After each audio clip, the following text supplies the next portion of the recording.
Asal-asal ngomong, oh ini bagus, oh ini manis, oh ini, padahal dia orang nggak tahu itu bener bagus apa enggak. Ya kalau yang dimaksud tidak menguasai itu maksudnya adalah dia tidak menguasai produknya, ya nanti bisa jadi jual belinya masuk dalam kategori gharar tadi itu.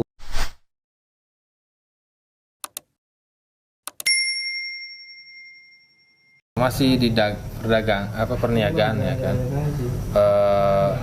Tapi beda pertanyaan boleh Ustaz? Monggo.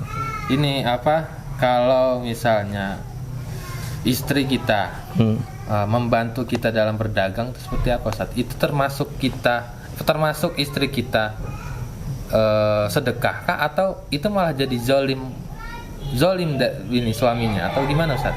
Ya nanti dilihat istilahnya istri membantu kita di dalam bekerja itu konteksnya seperti apa. Kalau konteksnya kemudian akhirnya kita justru malah membuat istri bekerja dan kitanya sendiri yang harusnya mencari nafkah malah nggak bekerja, yaitu jadi konteksnya jadi bentuk kezaliman. Bisa jadi apa yang kemudian menjadi tugas kita justru malah itu yang kemudian dilakukan oleh istri kita.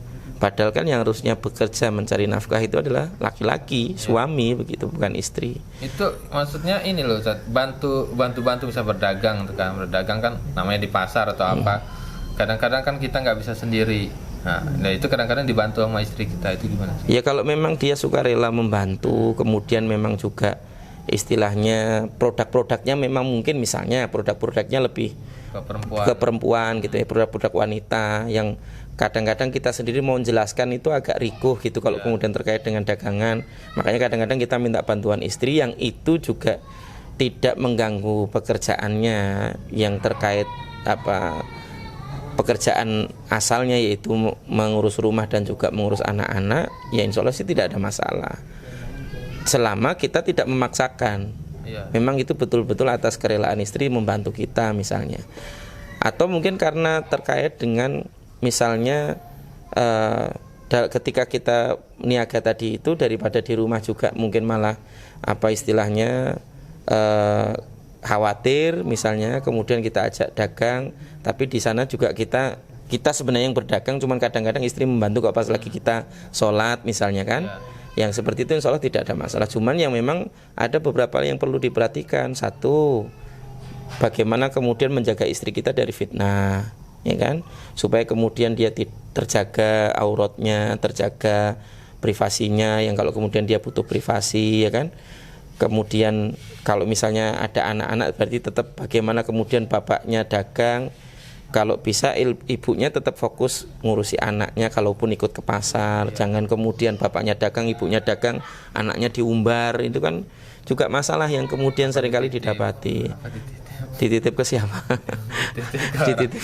Kalau dititip ke orang tua malah dolim jadinya itu. Neneknya yang suruh ngurusi gitu ya. Ini masalah gitu yang kemudian juga seringkali kita dapati. Wallahu a'lam bishawab. Tapi ini pengalaman pribadi ya kan. Kalau saya kan berdagangnya pakaian wanita, itu kadang istri malah lebih udahlah saya yang sering saya mau ikut ke ruko gitu kan, ke toko gitu kan, karena di rumah aja bosen kata dia. Itu kayak mana Ustaz?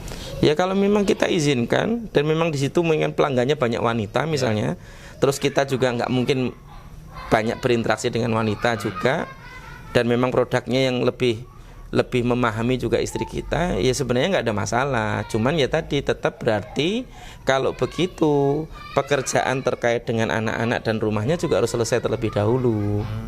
Atau mungkin kita bisa berikan pekerjaan itu kepada pembantu misalnya untuk yang pekerjaan rumah, sehingga apa yang kemudian harusnya menjadi tugas dia itu paling tidak sudah tercover, sehingga kemudian ketika dia istilahnya ikut berdagang pun juga tidak mengganggu pekerjaan dia yang menjadi pekerjaan utamanya kan. Karena Nabi sendiri mengingatkan wal mar'atu mas'ulatun an baiti ba'liha wa waladihi, bahwa seorang wanita itu bertanggung jawab atas rumah suaminya dan anak-anak suaminya. Itu tugas utamanya sebenarnya. Jadi kalau dia berdagang paling tidak dua ini sudah tercover. Ya, kalau pribadi saya sih saya belum mau berangkat kalau anak-anak belum makan, belum mandi gitu. Yang penting udah makan, udah mandi, ya udahlah baru berangkat. Kalaupun anak-anak tuh lagi rewel, udah nggak usah dagang kata saya kan. Iya. Ngapain dagang, kita kan nyari uang untuk anak dan istri, pikir saya kan. Ngapain apa malah nyusahin anak istri kalau kita nyari uang. Betul, harusnya begitu. Ya kalau bisa begitu lebih bagus sebenarnya. Artinya kita bisa lebih kewam nanti ketika kemudian kita bisa mengatur istri itu cukup di rumah. Kenapa hari ini banyak istri yang tidak istilahnya sering bosan di rumah? Ya karena rumahnya memang membosankan.